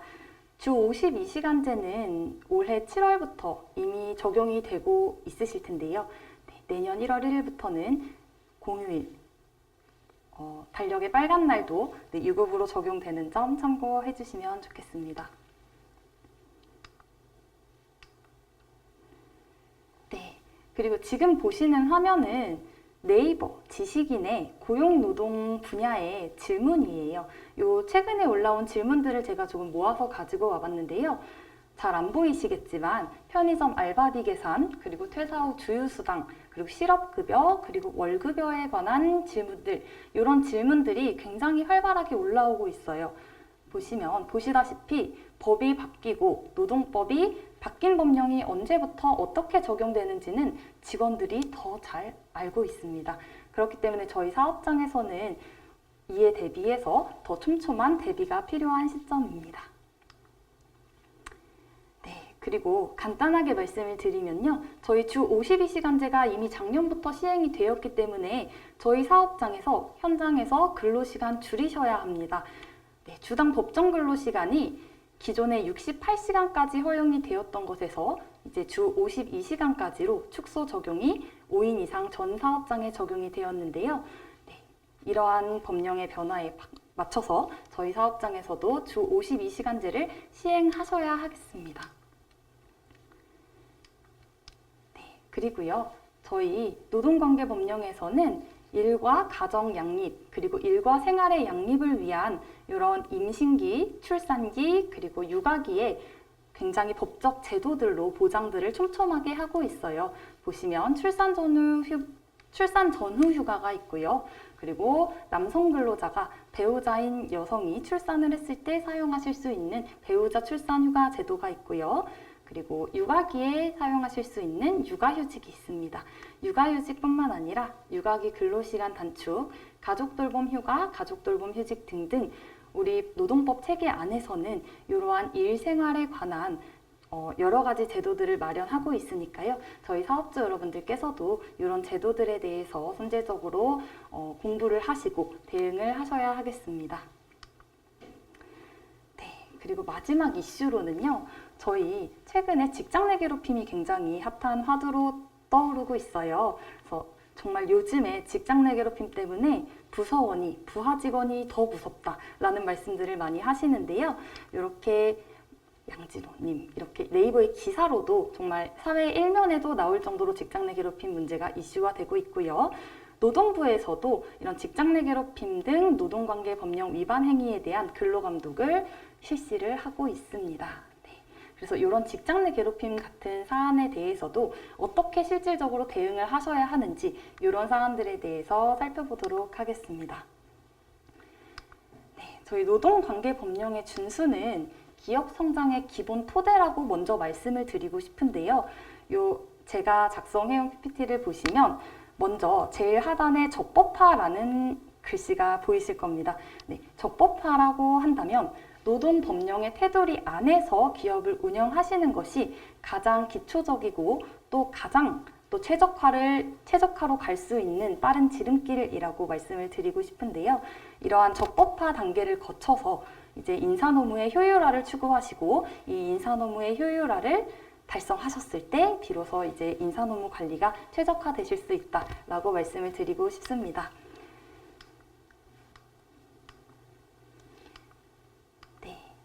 그래서 이제 최근 노동 환경을 이렇게 같이 공유를 해봤는데요. 앞에서 말씀드렸던 것처럼 가장 인사노무 관리의 첫 단계라고 할 수 있는 적법화의 완성을 위해서 저희 회사는 주 52시간을 준수하여야 하고요. 그리고 통상임금이나 평균임금 리스크 같은 임금성과 관련된 문제점들을 해결해 나가야 하고요.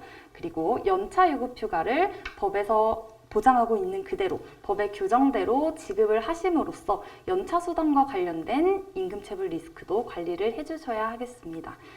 그리고 이러한 적법화가 완성이 되었을 때 비로소 효율화와 최적화 단계를 추구하실 수 있겠는데요. 효율화와 최적화를 추구하시는 과정에서 많이들 알고 계시는 성과급 제도도 도입을 하시고, 그리고 또 어떤 인사노무 관리에서 효율적인 방안들을 조금씩 더 마련해 나가시고 확대해 나가시는 것이 필요하겠습니다. 마지막으로는 직원들과의 소통을 통해서 분쟁을 예방하실 수 있다, 이런 말씀을 드리고 싶은데요.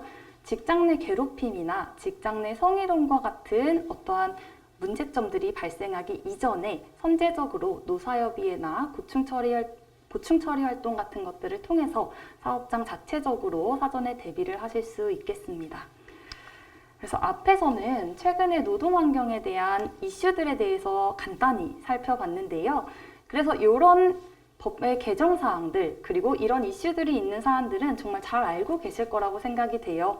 그렇기 때문에 저는 오늘 조금 더 현장에서 적합하게 어떻게 대응을 하실 수 있는지, 그리고 어떤 방식으로 또 실무에 실제로 적용을 하실 수 있는지, 이런 부분들에 대해서 주로 준비를 해봤습니다. 그래서 두 번째 챕터는 주요 이슈별 대응 방안입니다. 네, 먼저 이런 이슈가 조금 있으세요. 하나의 법인은 하나의 사업장, 이런 제목을 보실 수 있는데요. 저희 간혹 가다가 저희 사업자 등록을 여러 개 두시고 혹은 본사와 공장을 다른 장소에 운영을 하시는 경우들이 있어요. 이럴 때 저희 근로기준법이나 노동관계법령에 적용 기준이 되는 상시근로자 수, 우리 회사의 직원을 어떻게 산정할 것인가, 이런 부분들에 대해서 좀 고민을 해보셨을 수 있다고 생각이 돼요. 그래서 보시면 하나의 사업장은 하나의 법인이 기준이지 사업자 등록증상 사업장이 아니다 라고 제목을 제가 달아왔어요. 그래서 밑에 보시는 자료는 노동부에서 배포한 자료인데요. 하나의 법인의 본사와 공장이 장소적으로 분리되어 있는데 상시근로자 수를 적용하는 사업장의 기준은 어떻게 판단해야 하느냐라는 질문에 대해서 원칙적으로 하나의 법인은 하나의 사업장으로 보는 것이 맞다라고 답변을 해주고 있습니다. 그렇기 때문에 저희 여러 개의 사업자 등록을 내시고 운영하시는 이런 사장님들께서도 이런 법인 기준으로 상시근로자 수가 판단이 될 수 있다라는 사항에 대해서 유의해 주셨으면 좋겠습니다. 그리고 취업규칙은 많이 들어보셨을 거라고 생각이 들어요. 취업규칙은 기업의 헌법입니다 라는 소제목을 제가 달아왔는데요. 취업규칙은 보시다시피 직장 내 기본적인 노동 기준을 정하는 규범입니다. 그러니까 한마디로 취업규칙은 기업의 헌법과 같이 기업의 직장 질서를 규율하는 기준이 되는 어떠한 규정인데요. 이 취업규칙의 경우에는 근로기준법에 따라서 상시근로자 수가 10명 이상인 사업장에 대해서 신고 의무가 부과되고 있습니다. 그렇기 때문에 저희 사업장이 10인 이상에 해당하신다라는 경우에는 반드시 취업규칙을 제정하시고 개정 법령들이 나올 때마다, 법령이 바뀔 때마다 취업규칙 변경 작업이 필요하시겠습니다. 그리고 세 번째는 실제로 사업장에서 많이 하시는 질문들이 있으세요. 혹시 근로자와 개별적으로 퇴직금을 지급하지 않고 급여를 더 주기로 합의를 했는데, 합의서도 작성을 하셨는데 이렇게 하는 게 가능한가요? 라는 질문들을 제가 정말 많이 받는데요. 근로자와 합의하면 되는 거 아닌가요? 라는 질문에 대해서는 정말 단호하게 아니라고 말씀드릴 수 있겠습니다. 먼저 근로기준법을 비롯한 노동관계법령에서 정하고 있는 기준에 대해서 이 기준을 위반하는 합의를 하신다는 것은 불법의 합의로 판단이 되셔서 합의 자체가 무효이실 뿐만 아니라 추후에 여전히 지급 의무를 가지게 되시니까 이런 부분에 대해서는 적법하게 법의 기준대로 지급해 주시는 것이 가장 효율적인 그리고 적법한 인사관리라고 하겠습니다. 기사 보시면 활동 지원사에게 어떤 임금 채권 포기각서를 받은 사업장에서 이런 임금 채권을 포기한다는 의사로 서명한 것은 이건 무효라는 판단이 있었던 사안이고요. 이런 사례들이 실제로 현장에서도 많이 발생하고 있으니까 이러한 사안에 대해서는 유의를 부탁드리겠습니다. 그리고 저희 임금 지급하는 것 굉장히 어렵고 까다로우시죠. 최근에는 임금 명세서를 의무적으로 교부하도록 법령이 개정됨에 따라서 또 임금 지급에 대한 고민들이 많으실 것 같은데요. 임금 지급의 대원칙은 노동법에 나와 있지만 제가 이제 실무적으로 말씀을 드리자면 대한민국의 노동법은 얼마를 지급하느냐 보다는 어떻게 지급하느냐가 중요합니다. 그렇기 때문에 총 금액이 얼마라고 할지라도 그 총 금액을 구성하고 있는 임금의 구성 항목이 적정한가, 그리고 임금의 계산 방법이 적정한가 라는 부분들에 대해서 반드시 확인을 해보셔야 하겠습니다. 그래서요, 앞에서 살펴본 어떤 노동관계 법령의 최근 이슈, 그리고 주로 사업장에서 많이 발생하고 있는 질문들이나 어떤 사안들에 대한 공유를 마치고 다음 챕터에서는 주요 이슈별로 이제 사업장에서 그래서 이제 어떻게 대응을 해야 하느냐 이런 부분에 대해서 설명을 드리도록 하겠습니다. 크게 근로계약서 및 임금명세서의 작성 부분이 있고요. 그리고 근로시간, 휴일, 휴가, 어떤 주휴일이나 연차유급휴가에 관한 사항들을 준비해봤고요. 마지막으로 직장 내 괴롭힘이나 직장 내 성희롱이 발생했을 때 어떻게 대응하셔야 하는지에 대해서 같이 말씀 나눠보도록 하겠습니다. 먼저 근로계약서와 임금명세서의 작성 부분입니다. 저희 법인에서 많이 듣는 이야기가 있습니다. 다른 회사는 근로계약서 굉장히 심플하게 작성하시죠. 한 장으로 작성하시는 경우도 있고요. 노동부에서 배포하고 있는 표준근로계약서로 작성하시는 경우도 굉장히 많이 있습니다. 그런데 저희가 제공해드리는 계약서는 굉장히 보험약관처럼 길어요. 그 이유는 아래의 표와 같기 때문입니다. 근로기준법 17조에서는 서면 명시사항이라는 사항을 규정하고 있습니다. 그래서 공통적으로는 임금의 구성 항목, 계산 방법, 지급 방법 이런 사항들이 반드시 들어가도록 되어 있고요. 이런 임금 구성 항목을 그냥 총액만 적어두시는 경우들이 굉장히 많이 있습니다. 총액만 적어두실 경우에는 이 임금 총액 전체가 기본급으로 판단돼서 추가적인 연장근로수당이나 휴일 근로수당 이런 부분들이 지급 의무가 발생하실 수 있기 때문에 이런 임금 총액을 그렇게 작성해 두신 경우라면 하루라도 빨리 혹은 내년도 근로계약서 작성하실 때 임금 항목은 세분화해서 작성해 두시는 것을 권장드리겠습니다. 그리고 소정근로시간에 대해서 적도록 되어 있고요. 이 소정근로시간은 하루에 몇 시간 근로할 것인지 그리고 일주일에 몇 시간 근로할 것인지 이런 부분 작성하도록 되어 있고요. 흔히 휴게시간에 대해서 누락하시는 경우들도 종종 있으세요. 휴게시간 같은 경우에도 몇 시 몇 분부터 몇 시 몇 분까지 몇 시간인지 이 부분에 대해서도 명확하게 작성해 주시는 게 필요하겠습니다. 그리고 주휴일과 연차휴가에 관한 사항에 대해서 적어주셔야 하고요. 그리고 수습기간에 대해서도 수습을 적용하실 경우에는 언제부터 언제까지가 수습기간이다. 그래서 수습기간은 3개월이다, 6개월이다. 이렇게 명확하게 수습기간에 대해서도 명시를 해주셔야 하겠습니다. 이 수습기간을 명시하지 않으신 경우에는 당연히 정규직으로 간주가 되기 때문에 이 부분도 유의를 부탁드리겠습니다. 그리고 기간제 및 단시간 근로자 고용하시는 경우에는요, 이제 현장에서 많이 계약직 혹은 아르바이트생, 시급제 알바 이렇게 많이 표현을 하실 텐데요. 이런 계약직 근로자나 단시간 근로자분들 사용하실 때는 근로계약 기간 그리고 근로계약 기간을 반드시 설정해 두시는 게 필요하고요.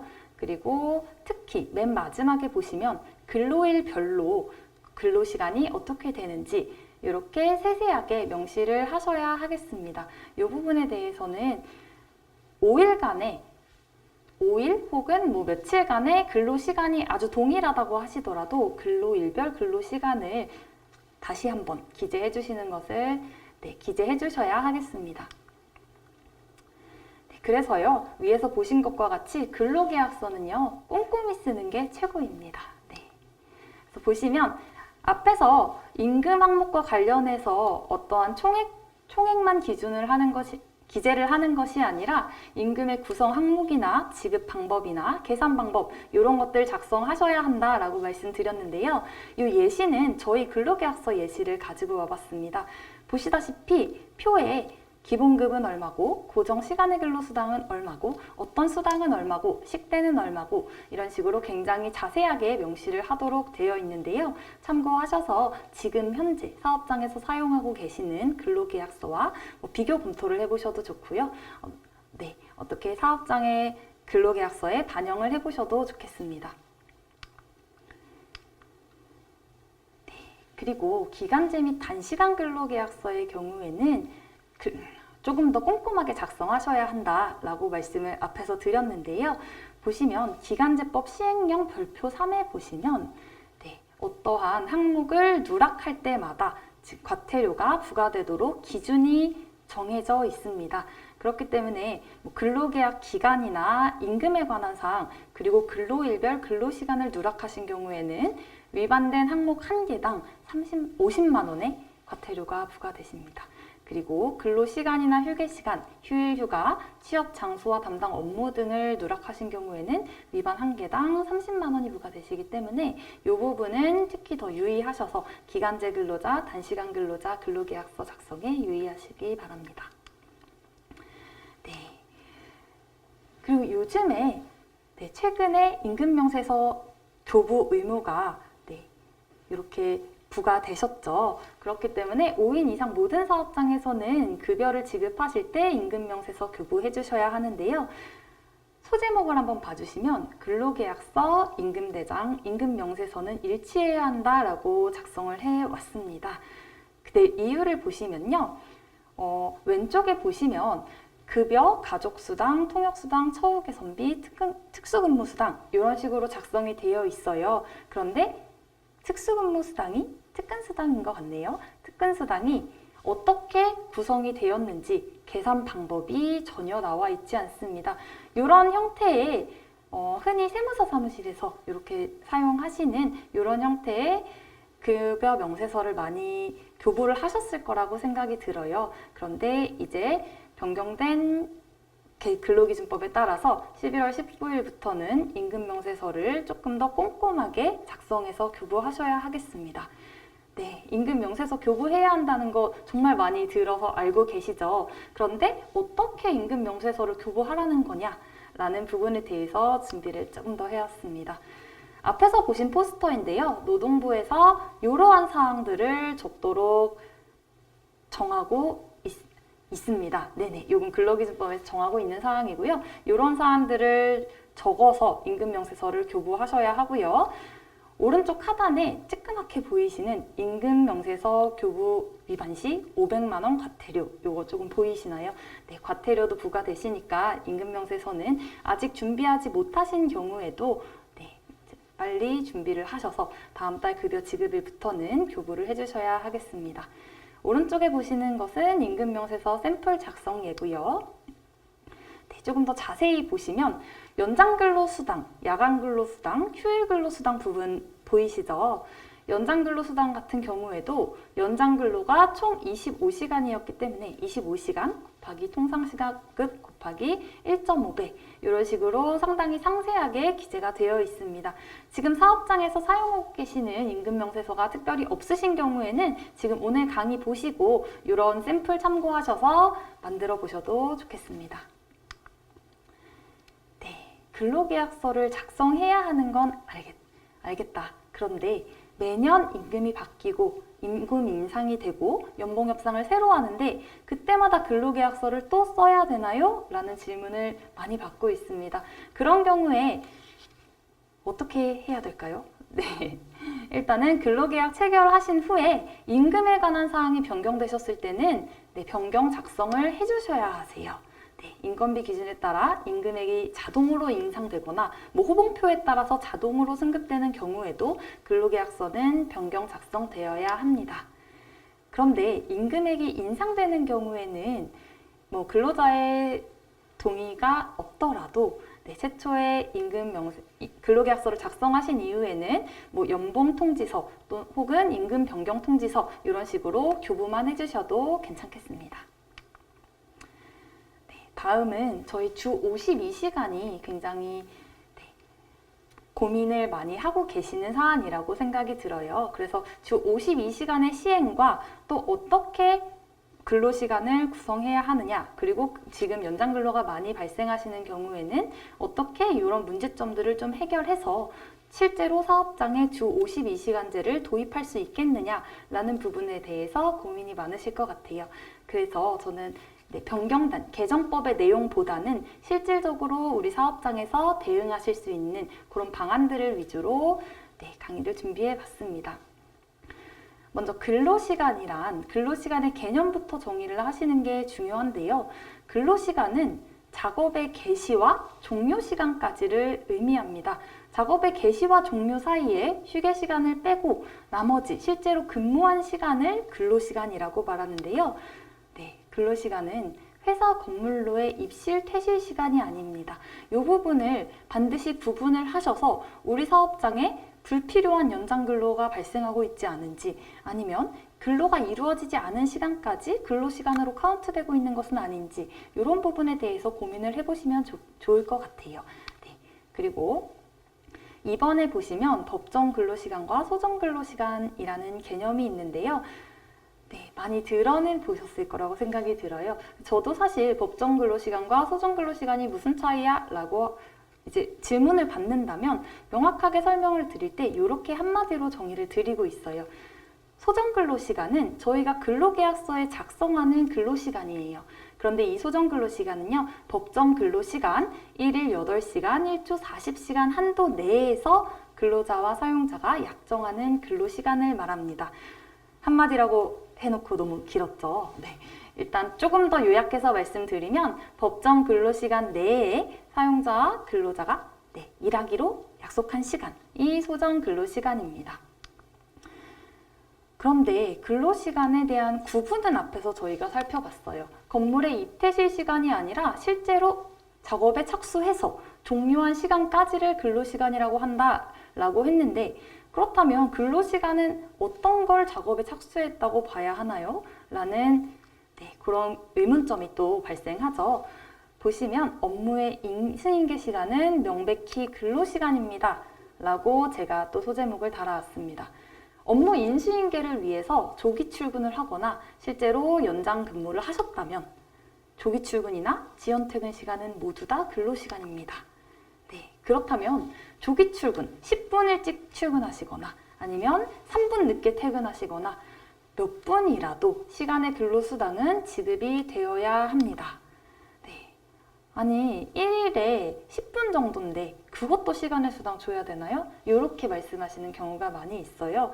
그런데 1일 단위에 1일에 10분씩을 한 달치로 누적해서 계산하면 굉장히 많이 쌓이겠죠. 그렇기 때문에 저희는 임금 지급의 그 단위 기간을 한 달로 하고 계신 만큼 한 달 동안 누적된 연장근로 시간에 대해서는 분단위까지도 연장근로 수당을 반드시 지급하셔야 하겠습니다.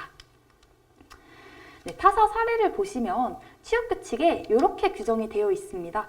근무시간이라고 하면 실제 작업시간, 작업준비시간, 조회, 청소, 실시하는 교육이나 회의, 이런 모임들을 통틀어서 말한다 라고 아주 구체적으로 취업규칙에 정하고 있습니다. 그리고 두 번째 사례로는요, 연장근로수당을 분단위로 적용하는 것을 원칙으로 한다 라고 규정에 아예 명시를 해두고 있습니다. 이런 식으로 저희도 이제 조금이라고 판단되는 몇 분 단위씩 연장근로가 누적되시더라도 이 시간에 대해서는 반드시 관리를 하셔서 적절하게 임금 지급 관리를 하셔야 하겠습니다.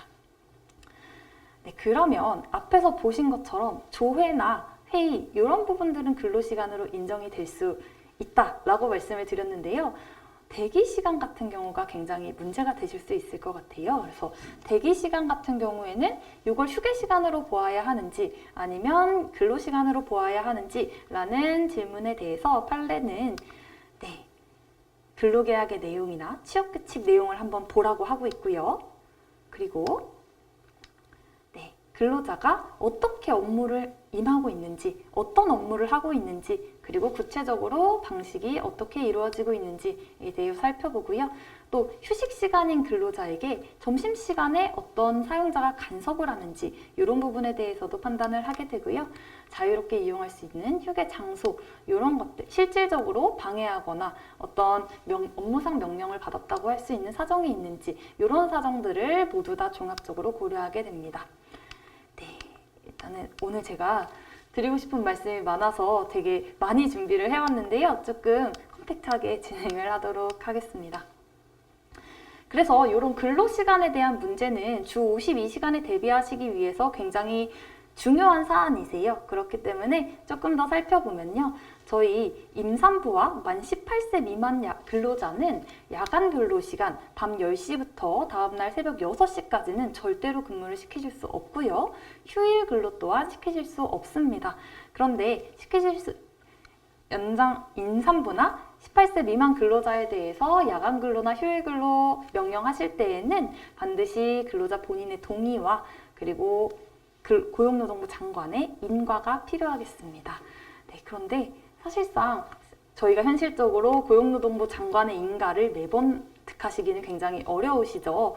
그런데 이걸 몰랐다고 하신다거나 아니면 뭐 사안이 급해서 받지 못했다라고 하신다고 하시더라도 이거는 굉장히 처벌 대상이 되시기 때문에 반드시 유의해 주셔야 하겠습니다. 특히 임산부 같은 경우에는요. 저희 근로자의 명시적인 청구가 있어야 하고요. 그리고 마찬가지로 고용노동부 장관의 인가가 필요합니다. 그런데 저희 임신 중인 여성 근로자는 근로시간에 이렇게 특별한 관리를 받고 있어요. 그런데 저희 사용자 입장에서는 임신 사실을 정말 알 수가 없습니다. 그리고 알려고 해서도 안 되죠.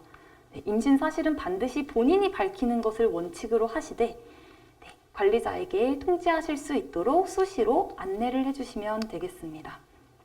어떻게 통지를 하냐라고 방법론적으로 물어보신다면 노사협의회 후에 노사협의회 회의록에 기재를 하시거나 아니면 어떤 임신 사실을 알린다거나 임산부 보호 조치를 하겠다라는 사항들에 대한 교육을 하시고 서명을 받으시거나 아니면 신규 입사자 근로계약서 체결하실 때 별도의 안내문 형태로 교부를 해주셔도 괜찮으시고요.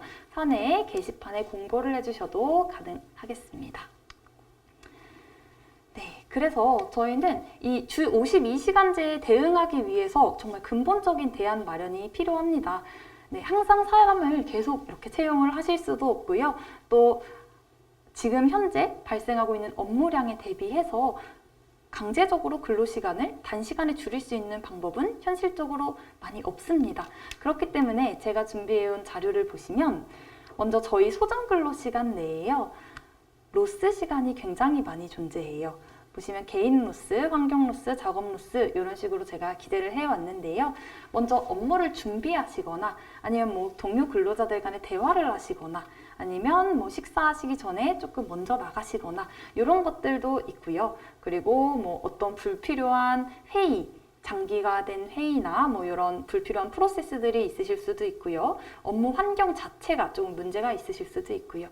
여러 가지 문제들로 인해서 실제 소정 근로 시간 내에는 실제로 근로자가 근무를 하는 시간과 또 로스 시간, 손실 시간이 존재한다라는 점을 한번 파악해 보시는 게 선행되어야 하는데요.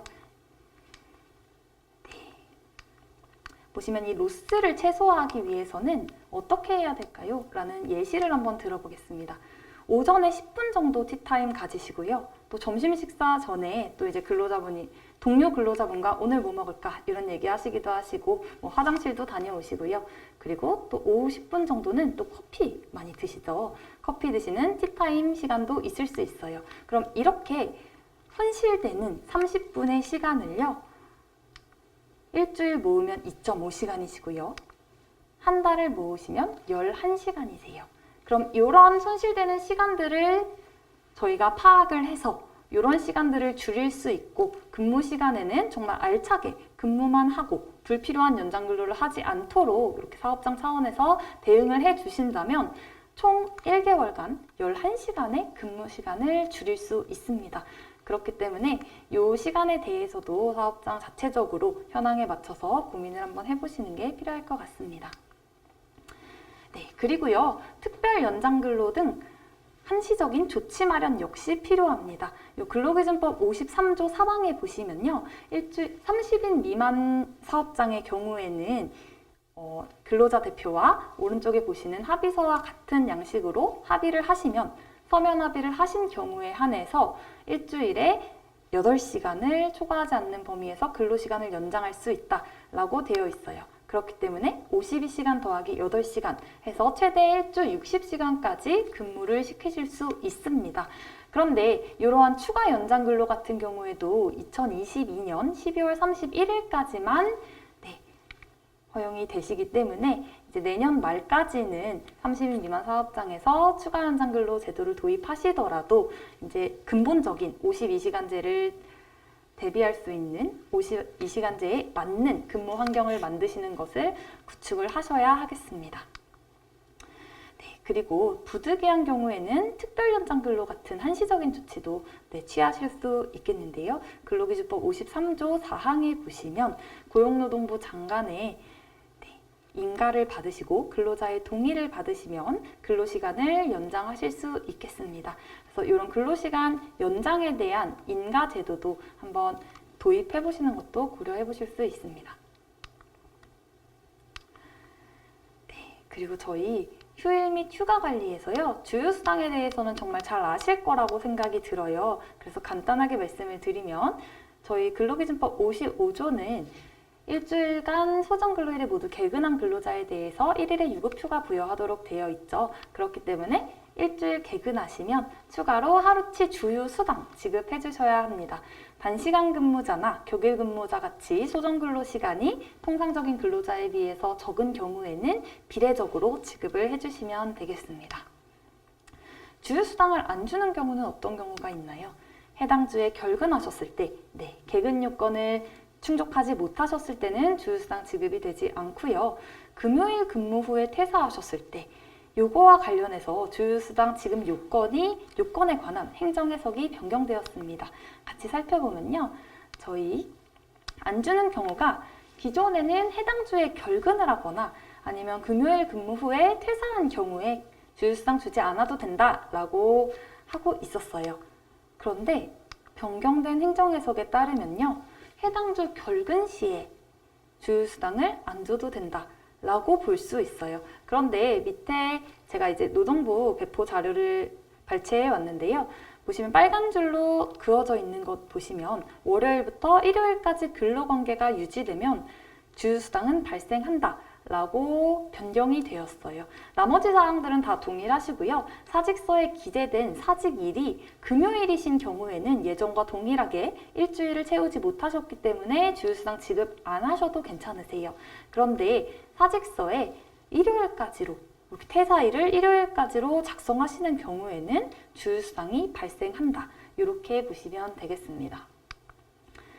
네, 그리고 연차유급휴가에 관한 사항인데요. 연차유급휴가에 관한 사항도 대법원의 입장이 변경되면서 고용노동부 행정해석에 반하는 어떤지 반대되는 그런 해석을 내놓음으로써 판단을 함으로써 굉장히 현장에서 혼란이 있으실 걸로 생각이 돼요. 그 부분에 대해서 함께 살펴보면요. 만 1년만 근무한 근로자에게는 연차유급휴가는 26일이 아닌 11일이다 라는 판단이 나왔습니다. 그렇기 때문에 이 10월 14일 판단은 기존의 노동부 입장에 26개를 줘야 한다라는 노동부 입장과 조금은 상반되는 내용이죠. 그렇기 때문에 저희한테 굉장히 많이 물어보세요. 올해 2월 28일까지만 근무하면 딱 1년이신데 퇴사하시면 몇 개 지급해야 하나요? 라는 질문을 굉장히 많이 받습니다. 하지만 저희 입장에서는 지금 변경된 대법원의 판례 법리에 따라서 11개를 지급하셔도 무방하다라고 이제 안내를 드리고 있어요. 그런데 유의하실 점은 노동부 입장은 아직까지 변경되지 않았다라는 부분 유의해 주시고요. 그리고 연차 개수를 방금 말씀드린 대로 산정을 하게 되면요. 364일 근무하실 경우에는 연차 11개 발생하시고요. 365일 근무하셨을 때, 만 1년 근무하셨을 때 연차 개수는 노동부 입장에 따르면, 노동부의 기존 행정해석에 따르면 26개이신데요. 최근 10월 14일에 나온 대법원 판례에 따르면 11개라고 판단하고 있습니다. 그러면 1년하고 하루 더 근무하셨을 때는 연차가 26개로 동일하시죠. 네, 그리고 이렇게 쭉 보시다가 6번에 보시면 5번을 먼저 보시면 2년 근무하셨을 경우에도 노동부 입장에 따르면 총 41개가 발생을 하시고요. 대법원 입장에 따르면 26개만 지급해도 무방하다라고 해석할 수 있겠습니다. 네, 그리고 마지막으로 직장 내 괴롭힘이나 직장 내 성희롱 이런 이슈들에 대해서 굉장히 민감하시고 실제로 많이 발생하고 계실 걸로 생각이 들어요. 그래서 이 내용을 화면을 보시면요.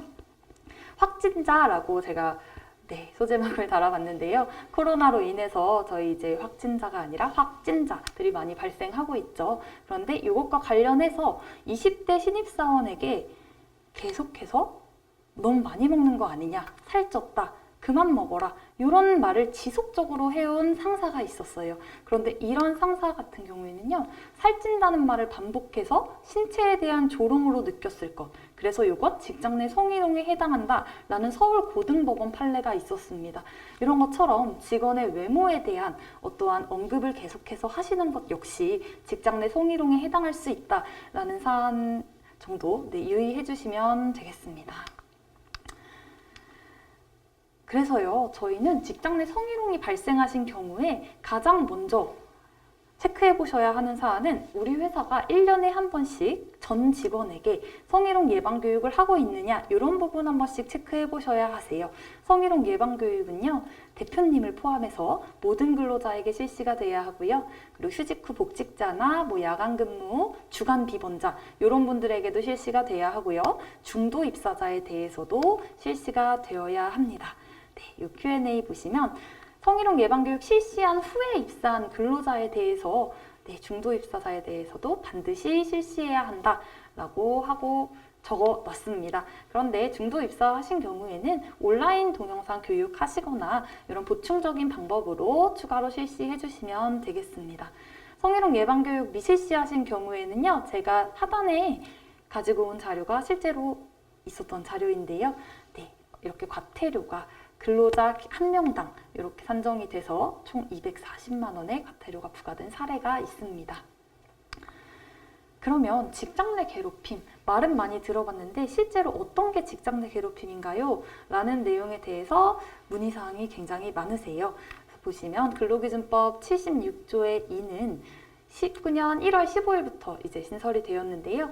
직장에서의 지위 또는 관계의 우위를 이용해서 업무의 적정 범위를 넘어 어떤 신체적 고통이나 정신적 고통을 주는 그런 행위를 하셨거나 아니면 근무 환경을 악화하는 행위를 한 경우를 직장 내 괴롭힘이라고 합니다.